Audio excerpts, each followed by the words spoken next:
Kali ini kita akan membahas tentang teknologi perkantoran. Baik, kita langsung bahas dari soal nomor 1. Peran teknologi perkantoran dalam pengolahan data saat ini adalah untuk efisiensi kerja yang menyangkut produktivitas. Contoh penggunaan teknologi perkantoran adalah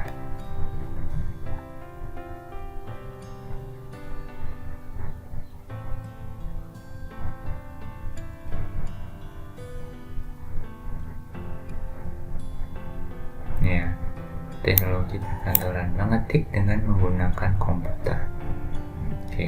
Selanjutnya, penggunaan teknologi perkantoran tentunya membutuhkan mesin-mesin canggih. Namun dengan adanya mesin canggih juga memiliki dampak negatif, yaitu jika kita menggunakan mesin canggih berarti mengurangi tenaga tenaga yang dibutuhkan sedikit, berarti menambah.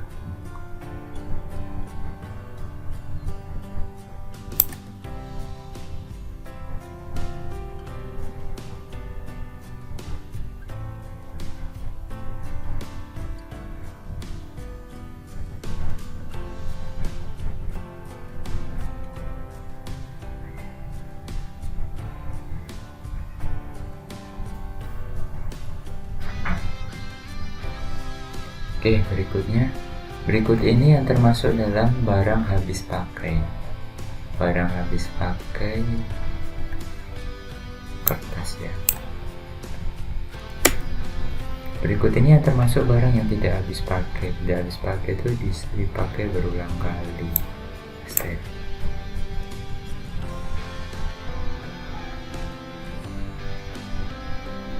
Alat kantor berikut yang harus dibersihkan dengan desinfektan untuk menghilangkan kuman dan virus, kecuali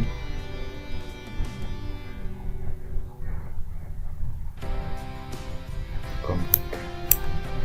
Berikut ini yang bukan merupakan tujuan otomatisasi perkantoran. Berarti yang bukan.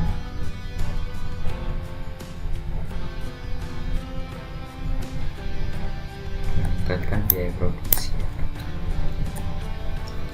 Font merupakan tipe bentuk huruf. Pengertian dari font size adalah untuk mengubah ukuran huruf. Perintah untuk memuat ulang komputer adalah jadi menghidupkan kembali komputer itu menggunakan restart.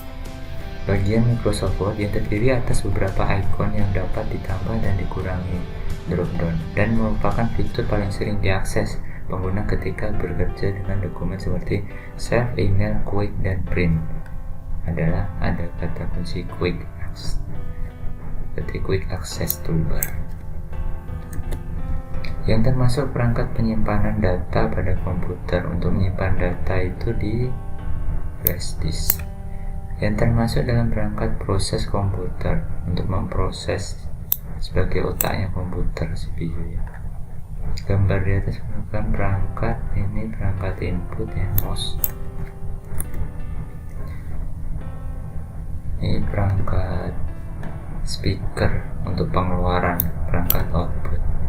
Bisnis daring, online atau e-commerce banyak dilakukan seiring dengan perkembangan teknologi yang sedemikian pesat dan semakin terbatas waktu para pembeli untuk mengunjungi toko offline. Di bawah ini bukan termasuk e-commerce adalah Lazada, Tokopedia, Shopee, Bukalapak. Nih ya, beli itu bukan pakai e tapi beli gitu. Dalam melakukan transaksi secara daring online dapat meningkatkan peluang pasar, menurunkan biaya operasional, dan memperluas jangkauan pemasaran. Namun juga memiliki kelemahan sebagai pembeli, yaitu kelemahan sebagai pembeli. Barang yang datang tidak sama seperti yang dibeli ini. Bisa jadi tertipu ya secara online. Berikutnya, GoPay, OVO, ShopeePay, dan Dana merupakan jenis pembayaran. Pembayaran bersama Rideber. Selanjutnya, belanja secara online dapat dilakukan hanya dengan beberapa klik melalui komputer atau handphone yang terhubung dengan internet. Hal itu merupakan salah satu keuntungan secara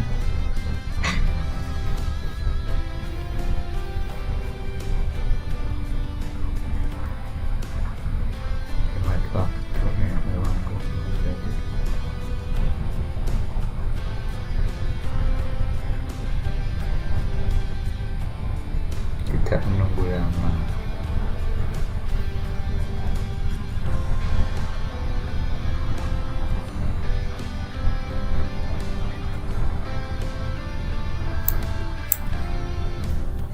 Jadi ketika kita membeli, tinggal klik di komputer. Kalau kita yang membeli secara offline, kita kan menunggu di kasir ya ketika ingin membeli. Jadi jawabannya ini.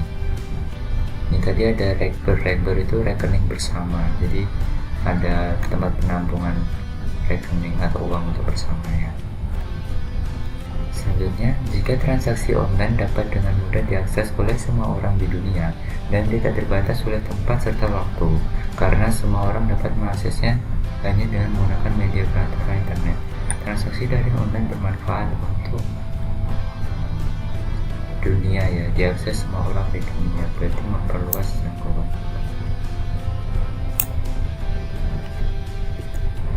Suatu pertemuan antara anggota organisasi kantor bertujuan untuk memecahkan masalah yang menyangkut kepentingan organisasi kantor, merupakan pengertian dari diskusi kantor, rapat ya.